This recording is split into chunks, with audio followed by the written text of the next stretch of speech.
ಚಂದನ್ ಗೌಡ. ನಾನೊಬ್ಬ full time stock market trader ಇದ್ದೀನಿ and full time stock market trainer ಕೂಡ ಇದ್ದೀನಿ. ನಾನು ಯಾವುದೇ ತರದ್ದು ಕಾಲ್ ಟಿಪ್ಸ್ ಯಾರಿಗೂ ಪ್ರೊವೈಡ್ ಮಾಡೋದಿಲ್ಲ. ಯಾರು ಕಲಿಬೇಕು ಅನ್ನೋರು ನಂದು ನಾಳೆ ಆನ್ಲೈನ್ ವೆಬಿನಾರ್ ಕ್ಲಾಸ್ ಜಾಯ್ನ್ ಆಗಿ ಕಲಿಬಹುದು. ಸೊ ಮಾರ್ಕೆಟ್ನ ಕಲ್ತ್ಕೊಳ್ಳಿ. ಮಾರ್ಕೆಟ್ ಕಲ್ತ್ರೇನೆ ನಿಮಗೆ ದುಡ್ಡು ಮಾಡ್ಲಿಕ್ಕೆ ಸಾಧ್ಯ. ಯಾರ್ದೋ ಕಾಲು ಟಿಪ್ಸ್ ತಗೊಂಡು ಅವ್ರ ಹತ್ರ ಲಾಸ್ ಮಾಡ್ಕೊಂಡು ಸುಮ್ಮನೆ ಮಾರ್ಕೆಟ್ ಗ್ಯಾಂಬ್ಲಿಂಗ್ ಅನ್ಕೊಂಡು ಬೈಕೊಂಡು ಹೋಗ್ಬೇಡಿ. ಮಾರ್ಕೆಟ್ ಕೂಡ ಒಂದು ಉತ್ತಮವಾದ ಬಿಸ್ನೆಸ್. ನೀವು ಕಲ್ತ್ರೆ ಇದ್ರಷ್ಟು ಫಿನಾನ್ಷಿಯಲ್ ಫ್ರೀಡಮ್ ಯಾವುದು ಕೊಡೋದಿಲ್ಲ. ನಾವು ಪೂರಾ ದಿನ ವರ್ಕ್ ಮಾಡಬೇಕು ಅನ್ನೋದಿಲ್ಲ. ನಮ್ಗೆ ಯಾವುದೇ ಅರ್ಧ ಲೈಕ್ ನಿಮ್ಮ ಸೀನಿಯರ್ಸ್ದು ಇಲ್ಲ ಸಮ್ ಪೀಪಲ್ಸ್ದು ಹೆರಾಸ್ಮೆಂಟ್ ಅನ್ನೋದು ಇರೋದಿಲ್ಲ. ನಮಗೆ ಎಷ್ಟು ಬೇಕಷ್ಟನ್ನ ನಾವು ಟ್ರೇಡ್ ಮಾಡ್ಬೋದು. ಸೊ ನಮ್ಮ ಟಾರ್ಗೆಟ್ಗಳನ್ನ ರೀಚ್ ಮಾಡಾಯ್ತು ಅಂದ್ರೆ ನಾವು ಮಾರ್ಕೆಟಿಂದ ಆರಾಮ್ಸೆ ಹೊರಗಡೆ ಹೋಗ್ಬೋದು. ಸೊ ಹೇಗೆ ನಡೀತಿದೆ ಇವತ್ತಿನ ನಿಮ್ಮ trading? So Nanda trading almost done for the day. Because monthly expiry, be careful. Monthly expiry always ಕೇರಿ. ಬಿಕಾಸ್ ನಿಮಗೆ ಮಂತ್ಲಿ ಎಕ್ಸ್ಪೈರಿಯಲ್ಲಿ ಸ್ಟಾಕ್ಸ್ಗಳಲ್ಲಿ ದೊಡ್ಡವರು ಯಾವ ತರ ಬೇಕಿರೋ ಡ್ಯಾಮ್ ಮಾಡಿಸ್ಬೋದು. ಇವತ್ತು ಡಂಪ್ ಆಗಿದೆ ಆಕ್ಚುಲಿ. ಇವತ್ತು ಟ್ರ್ಯಾಪ್ಸ್ ಕೂಡ ಮಾಡಿದ್ದಾರೆ ತುಂಬಾನೇ. ಯಾರಾದರೂ ನೀವು ಪ್ರಾಫಿಟ್ ಮಾಡಿದ್ರೆ ಓಕೆ, ಪ್ರಾಫಿಟ್ ಮಾಡಿಲ್ಲ ಅಂದ್ರೆ ಜಾಸ್ತಿ ಲಾಸ್ ಮಾಡ್ಕೊಳಕ್ ಹೋಗ್ಬೇಡಿ. ನಂದು done for the day almost. So ಎರಡೂ ನನ್ನ ಸ್ಟ್ರಾಟಜೀಸೇ ಇವತ್ತು. ಸ್ಟ್ರಾಟಜಿ ನಾನು ಏನು ಸ್ಟೂಡೆಂಟ್ಸಿಗೆ ಕಲಿಸ್ತೀನಿ ಸೇಮ್ ಅದನ್ನೇ ಮಾಡಿರೋದು, ಸಿಂಪಲ್ ಕಾನ್ಸೆಪ್ಟ್. ಸೊ ಇವತ್ತಿಂದು ಪ್ರಾಫಿಟ್ ಆರ್ ಲಾಸ್ ನೋಡಿದ್ರೆ almost done for the day. 17,000 ರೂಪಾಯಿ ಹತ್ತತ್ರ ಮಾಡಿದ್ದೀನಿ. ಹ್ಯಾಪಿ. ನನ್ನ ಟಾರ್ಗೆಟ್ಗಿಂತ ಜಾಸ್ತಿನೇ ಮಾಡ್ಕೊಂಡಿದ್ದೀನಿ. ಒಂದು ಕಾಲ್ ಸೈಡ್ ಟ್ರೇಡ್ ಮಾಡಿದ್ದೀನಿ, ಒಂದು ಪುಟ್ ಸೈಡ್ ಟ್ರೇಡ್ ಮಾಡಿದ್ದೀನಿ. ಹೇಗೆ ಟ್ರೇಡ್ ಮಾಡಿದೆ, ಹೇಗೆ ಅದು ಪ್ರಾಫಿಟ್ ಲಾಸಸ್ ಆಯಿತು ಅನ್ನೋದನ್ನು ಕೂಡ ನಾನು ನಿಮಗೆ ಗೈಡ್ ಮಾಡ್ತಾ ಹೋಗ್ತೀನಿ. ಇವತ್ತು ನಿಮಗೆ ಎಕ್ಸ್ಪೆಷಲಿ ಮಂತ್ಲಿ ಎಕ್ಸ್ಪೈರಿ ದಿನ ಹೊಸೊಬ್ರುಗಳು ಟ್ರೇಡೇ ಮಾಡಬೇಡಿ. ಟ್ರೇಡ್ ಮಾಡ್ತೀನಿ ಅಂದ್ರೂ ಅವು ಲೈಕ್ ಇವತ್ತಿಂದು ಡೇ ಎಕ್ಸ್ಪೈರಿನ ಟ್ರೇಡ್ ಮಾಡಿಬಿಡಿ. ನೆಕ್ಸ್ಟ್ ವೀಕ್ ಎಕ್ಸ್ಪೈರಿನ ಆದಷ್ಟು ತಗೊಳ್ಳಿ. ಬಿಕಾಸ್ ಅಟ್ಲೀಸ್ಟ್ ವಾಲಟಿಲಿಟಿಯಲ್ಲಿ ನಿಮ್ಮ SLಗಳು ಕಡಿಮೆ ಹಿಟ್ ಆಗ್ತವೆ. ಮತ್ತೆ ಇವತ್ತಿನ ವಾಲಟಿಲಿಟಿಯಲ್ಲೂ ತುಂಬಾ ಟಫ್ ಆಗುತ್ತೆ. ಏನಾಗಿದೆ ಮಾರ್ಕೆಟಲ್ಲಿ? Pretty simple. ನನ್ನ ಕ್ಲಾಸಲ್ಲಿ ಹೇಳ್ಕೊಡೋ ಸ್ಟ್ರಾಟಜೀಸ್ ಅಲ್ಲಿ ಇದು ಕೂಡ one of the easiest way. Easy market ಅಂತಲೇ ಹೇಳ್ಬೋದು. ಮಾರ್ಕೆಟ್ ಏನು ಟಫ್ ಇರಲಿಲ್ಲ ಇವತ್ತು. ನಿಮಗೆ ಮಾರ್ಕೆಟ್ ನಾಲೆಡ್ಜ್ ಇದ್ರೆ ಯಾವಾಗಲೂ ಟಫ್ ಅನ್ಸಲ್ಲ ಬಿಡಿ. ನಾಲೆಡ್ಜ್ ಇಲ್ಲ ಅಂದ್ರೆ ನೀವು ಎಲ್ಲಿ ಬೇಕಲ್ಲಿ ಎಂಟ್ರಿ ಆಗ್ತೀರಿ, ಎಲ್ಲಿ ಬೇಕಲ್ಲಿ ಎಕ್ಸಿಟ್ ಆಗ್ತೀರಾ, ಅಲ್ಲಿ ಟಫ್ ಆಗೇ ಆಗುತ್ತೆ. ಮಾರ್ಕೆಟಲ್ಲಿ ಲಾಸ್ಟು ನಿನ್ನೆ ಉತ್ತಮವಾದ ಒಂದು ನಂದು ಇಂಡಿಕೇಟರ್ನ, ಈಗ ಇಂಡಿಕೇಟರ್ ಇಲ್ಲ ಅಂದ್ರೆ ನಿಮಗೆ ಹೇಗೆ ಕಾಣಿಸ್ತಿದೆ? ಇದು ಲೈಕ್ ಇಷ್ಟರಿಂದ ಕೆಳಗಡೆ ಬಂದ್ರೆ ಗ್ಯಾಪ್ ಫಿಲ್ ಆಗುತ್ತೆ, XYZ ಅಂತ ಕೇಳಿಸ್ತಿದೆ. ಅಫ್ಕೋರ್ಸ್ ಗ್ಯಾಪ್ ಫಿಲ್ ಆಗಿದೆ, ಇಲ್ಲ ಅಂತ ಹೇಳೋದಿಲ್ಲ. ಇಂಡಿಕೇಟರ್ನ ಆನ್ ಮಾಡಿದ್ರೆ ನಿಮಗೆ ಕ್ಲಿಯರ್ ಕಟ್ ಆಗಿ ಒಂದು ಬೆಳಗ್ಗೆನೆ ಒಂದು ಬುಲ್ಲಿಶ್ ಕ್ಯಾಂಡಲ್. ಅದಕ್ಕಿಂತ ಮುಂಚೆ ನಿನ್ನೆ ಏನಾಗಿತ್ತು ಮಾರ್ಕೆಟಲ್ಲಿ? ಆಲ್ವೇಸ್ ನಿನ್ನೆ ಮಾರ್ಕೆಟಲ್ಲಿ ಏನಾಗಿರುತ್ತೆ, that is very much important. ಒಂದು clear cut inverted head and shoulder. ಮಾರ್ಕೆಟಲ್ಲಿ ಒಂದು inverted head and shoulder breakout. ಒಂದು ಎಲ್ಲ ನಿನ್ನೆ ಶಾರ್ಪ್ ಸೆಲ್ಲಿಂಗ್ ಮಾಡ್ಕೊಂಡು ಹೋದವ್ರಿಗೆಲ್ಲರಿಗೂ ಮಾರ್ಕೆಟು ಲಾಸ್ ತಿನ್ಸಿ ಫೈರ್ ಫೈಟಿಂಗ್ ಮಾಡೋಕ್ಕೂ ಬಿಡದಂಗೆ ಮಾರ್ಕೆಟು ಕಂಪ್ಲೀಟ್ ಕ್ಲೋಸ್ ಆಗಿ ಹೋಗಿತ್ತು. ಅದಕ್ಕೆ ಹೇಳೋದು ಆಪ್ಷನ್ ಸೆಲ್ಲಿಂಗ್ ಅನ್ನೋದು ಅಷ್ಟು ಈಸಿ ಅಲ್ಲ. ಪಾಪ ನಿಮಗೆ ಬುಕ್ಕಲ್ಲಿ ಇರೋದನ್ನ ಹೇಳ್ಕೊಡೋಕೆ ತುಂಬಾ ಈಸಿ ಅಲ್ಲ. ಅವು ಆರಾಮ್ಸೆ ನಿಮಗೆ ಕತೆಗಳು ಹೇಳಿ ಅದೇಳಿ ಇದೇಳಿ ನಿಮಗೆ ಝೀರೋ ಲಾಸು, ಆ ಲಾಸೇ ಆಗೋದಿಲ್ಲ ನಿಮಗೆ. ನೀವು ಫುಲ್ ಎಡ್ಜ್ ಮಾಡ್ಕೊಂಡು ಹೋಗಿರ್ತೀರಿ, ಯಾವ ಎಡ್ಜು ಉಳಿಯಲ್ಲ. ನಿನ್ನೆ ಮಾರ್ಕೆಟಲ್ಲಿ ಸೆಲ್ಲರೇ ಇಲ್ಲ. ಫಸ್ಟ್ ಆಫ್ ಆಲ್ ಎಲ್ಲ ಓಡೋಗಿದ್ದಾನೆ. ಬೈಯರ್ಸ್ಗಳು ಇಲ್ಲಿಂದ ದೊಡ್ಡವ್ರಿಗೆ ಗೊತ್ತು ಎಲ್ಲಿಂದ ದುಡ್ಡು ಹಾಕ್ಬೇಕು ಅಂತ. ಎಲ್ಲಿ ಅವ್ರು ದುಡ್ಡು ಹಾಕಿದ್ದಾರೆ ಆಲ್ರೆಡಿ. ಇವತ್ತು ಇಲ್ಲಿ ದುಡ್ಡು ಹಾಕಿದಾನಲ್ಲ, ಇಲ್ಲಿ ಅವ್ರು ಇವ್ರದೆಲ್ಲಾರ್ದು ಎತ್ಕೊಂಡು ಮಾರ್ಕೆಟ್ ಮೇಲೆ ಬಂದಿದೆಯಲ್ಲ, ಎಲ್ಲಿ ತನಕ ಹೋಗಿದೆ ಮಾರ್ಕೆಟ್? ಅಫ್ಕೋರ್ಸ್ ಬೆಳಿಗ್ಗೆ ಮಾರ್ಕೆಟ್ ಓಪನ್ ಆಗ್ತಿದಂಗೆನೆ ಇಷ್ಟು ದೊಡ್ಡ ಗ್ಯಾಪ್ ಅಪ್ ಆಗಿದೆ. ನಿನ್ನೆ ಬೈ ಮಾಡಿರೋರ್ಗೆ ಅವ್ರಿಗೆ ಉತ್ತಮವಾದ ಪ್ರಾಫಿಟ್ ತೋರಿಸ್ತಿದೆಯಲ್ವಾ? ಅಲ್ಲಿ ಉತ್ತಮವಾದ ಪ್ರಾಫಿಟ್ ತೋರಿಸ್ತಿದೆ ಅಂದ್ರೆ ಅವರು ಪ್ರಾಫಿಟ್ ಬುಕ್ ಮಾಡ್ತಾರಾ ಇಲ್ವಾ? Simple logics. ಅದನ್ನ ನೀವು ಅರ್ಥ ಮಾಡ್ಕೊಬೇಕು. ನಿಮಗೆ ಮಾರ್ಕೆಟ್ ಅಲ್ಲಿ ಯಾವುದೇ ಸಪೋರ್ಟ್ ರೆಸಿಸ್ಟೆನ್ಸ್ ಥಿಂಗ್ಸ್ ವರ್ಕ್ ಆಗೋದಿಲ್ಲ. ಇಲ್ಲ ಮಾರ್ಕೆಟ್ ಅಲ್ಲಿ ನಿಮಗೆ ಕ್ಯಾಂಡಲ್ಗಳು 5 ನಿಮಿಷದ ಕ್ಯಾಂಡಲ್ ಅಲ್ಲಿ ನಿಮಗೆ ಎಲ್ಲಾ ಟೈಪ್ ಕ್ಯಾಂಡಲ್ ಮಾರ್ಕೆಟ್ ಅಲ್ಲಿ ಕಾಣುತ್ತೆ. ಅವೆಲ್ಲ ವರ್ಕ್ ಆಗೋದಾಗಿದ್ರೆ ಯಾಕೆ ಸ್ಟಾಕ್ ಮಾರ್ಕೆಟ್ ಅಲ್ಲಿ ತುಂಬಾ ಜನ ಲಾಸ್ ಮಾಡ್ಕೊಳ್ಳೋರು? Only few peoples will gain. ಅಂದ್ರೆ ಮಾರ್ಕೆಟ್ ನ ನಿಮಗೆ ಬೇಸಿಕ್ಸ್ ಥಿಂಗ್ಸ್ಗಳು ಲೈಕ್ ಸಿಂಪಲ್ ಆಗಿ ಅರ್ಥ ಆದ್ರೆ ಮಾತ್ರನೇ ಮಾರ್ಕೆಟ್ ಅಲ್ಲಿ ಮಾರ್ಕೆಟ್ ಡೈನಾಮಿಕ್ಸ್ ನಿಮಗೆ ಗೊತ್ತಿದ್ರೇನೆ ಈಸಿಯಾಗಿ ದುಡ್ಡು ಮಾಡ್ಲಿಕ್ಕೆ ಆಗೋದು. ಅಲ್ಲವ್ರು ಆಗೋದಿಲ್ಲ. ವೆರಿ ಸಿಂಪಲ್ ಆಗಿ ಹೇಳ್ಬೇಕು ಅಂದ್ರೆ ನಾನು ಮಾರ್ಕೆಟ್ ಅಲ್ಲಿ ಕಾಲ್ ಸೈಡ್ ಟ್ರೇಡ್ ಕೂಡ ಮಾಡಿದೆ. ಎಲ್ಲಿ ಮಾಡಿದೆ?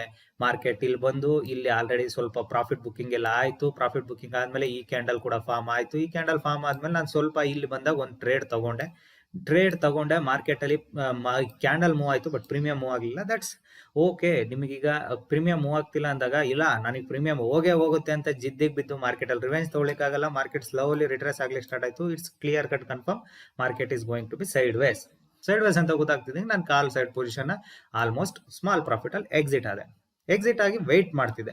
ಏನಾಗ್ಬೋದು ಗೊತ್ತಿಲ್ಲ. ಮಾರ್ಕೆಟ್ ಸೈಡ್ ವೇಸ್ ಆಗುತ್ತೆ. ಬಿಕಾಸ್ ಮಂತ್ಲಿ ಎಕ್ಸ್ಪೈರಿಯಲ್ಲಿ ನಾವು ಯಾವ್ದು ಥಿಂಗ್ಸು ಈಸಿಯಾಗಿ ನಮ್ ಕೈ ಕೊಡೋದಿಲ್ಲ ಮಾರ್ಕೆಟ್ ಅಂತ. Then very simple. ಮಾರ್ಕೆಟ್ ಅಲ್ಲಿ ಈ ಕ್ಯಾಂಡಲ್ ಫಾರ್ಮ್ ಆದಾಗ ಏನಾಯ್ತು? ಈ ಕ್ಯಾಂಡಲ್ ಫಾರ್ಮ್ ಆದಾಗ ಇಲ್ಲಿ ಎಲ್ಲಾದ್ರೂ second level of buyers entry ಆಗಿದ್ರು ಮಾರ್ಕೆಟ್ಗೆ, ಪ್ಲಸ್ ಇಲ್ಲಿ ಪ್ರಾಫಿಟ್ ಬುಕ್ ಮಾಡ್ಬೇಕಾದವ್ರು ಇನ್ನೂ ಹೋಲ್ಡ್ ಮಾಡ್ತಾ ಇದ್ರು, ಪ್ರೀಮಿಯಂ ಡಿಕೆ ಸಿಗುತ್ತೆ ಅದು ಇದು ಅಂತ ದೊಡ್ಡವರಿಗೆ ಗೊತ್ತದು. ಆ ಪ್ರಕಾರ ಅವ್ರು ಎಲ್ಲರೂ ವೆಯ್ಟ್ ಮಾಡ್ತಿದ್ರು. ಈ ಕ್ಯಾಂಡಲ್ ಫಾರ್ಮ್ ಆದಾಗ ಎಲ್ರಿಗೂ ಭಯ ಸ್ಟಾರ್ಟ್ ಆಯ್ತು, we have to book the profit, otherwise market will kill us our profit.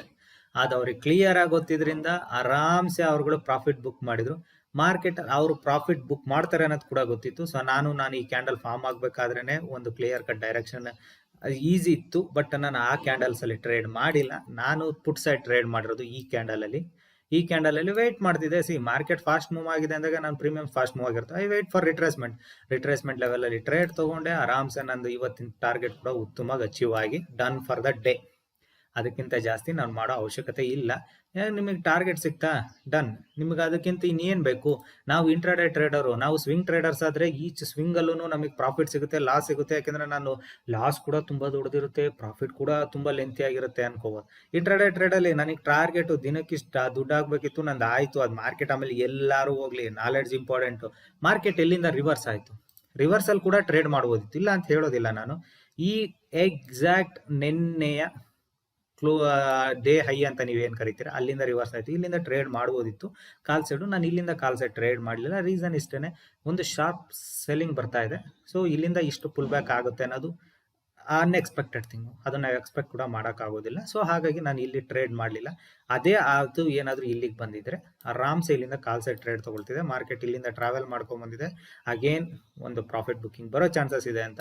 Market ಇಲ್ಲಿಗೆ ಬಂದಾಗ ತೊಗೊಳಕ್ಕಾಗೋದಿಲ್ಲ. ಹಾಗಾಗಿ ನಾನು ರಿಟ್ರೇಸ್ಮೆಂಟ್ ಅಲ್ಲಿ ಪುಟ್ ತಗೊಂಡೆ, ಮುಗೀತು, ಡನ್ ಫಾರ್ ದ ಡೇ. ಏನಕ್ಕೆ ಪುಟ್ ಏನಕ್ಕೆ ತಗೊಂಡೆ? ಇವರು ಫ್ರೆಶ್ ಸೆಲ್ಲರ್ ಎಂಟ್ರಿ ಆಗಿದ್ದಾನೆ. ಅವರು ಫ್ರೆಶ್ ಸೆಲ್ಲರ್ ಎಂಟ್ರಿ ಆಗಿ ಮಾರ್ಕೆಟ್ ಮೂವ್ಮೆಂಟ್ ಆದಾಗ ನನ್ನಂತವ್ರು ತುಂಬಾ ಜನ ವೆಯ್ಟ್ ಮಾಡ್ತಿರ್ತಾರೆ.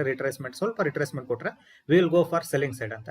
ಅವ್ರ ಜೊತೆ ನಾನು ಎಂಟ್ರಿ ಆದೆ, ನನ್ನ ಟಾರ್ಗೆಟ್ ರೀಚ್ ಮಾಡಿದೆ. ಇನ್ನ ಕೆಲವರು ಹೋಲ್ಡ್ ಮಾಡಿದವ್ರಿಗೆ ಆಪ್ಷನ್ ಸೆಲ್ಲರ್ ಹೋಲ್ಡ್ ಮಾಡೋದು, because this is the right place for option sellers. ಯಾಕೆ ರೈಟ್ ಪ್ಲೇಸ್ ಇಲ್ಲಿ ಆಪ್ಷನ್ ಸೆಲ್ಲರ್ಗೆ? ಲಾಸ್ಟ್ ಸೆಲ್ಲರ್ ಇದ್ದಾನೆ ಮಾರ್ಕೆಟ್ ಅಲ್ಲಿ, ಡೌನ್ ಸೈಡ್ ಇಂದ ಲಾಸ್ಟ್ ಬಯರ್ಸ್ ಇದ್ದಾರೆ. ಸೊ ಈ ಮಧ್ಯದಲ್ಲಿ ಮಾರ್ಕೆಟ್ 1 ಅವರ್ ಈಗ ಆಲ್ರೆಡಿ ಎಷ್ಟೊತ್ತು ನಿಂತಿದೆ? 1 2 3 4 5 6 7 8 9 10 1 ಗಂಟೆ ಟೈಮ್ ಮಾರ್ಕೆಟ್ ಇಲ್ಲೇ ನಿಂತಿದೆ. 1 ಗಂಟೆಯಲ್ಲಿ ಮಾರ್ಕೆಟ್ ಅಲ್ಲಿ ಅವ್ರಿಗೆ ಪ್ರೀಮಿಯಂ ಡಿಕೆ ಸಿಕ್ಕಿರುತ್ತೆ.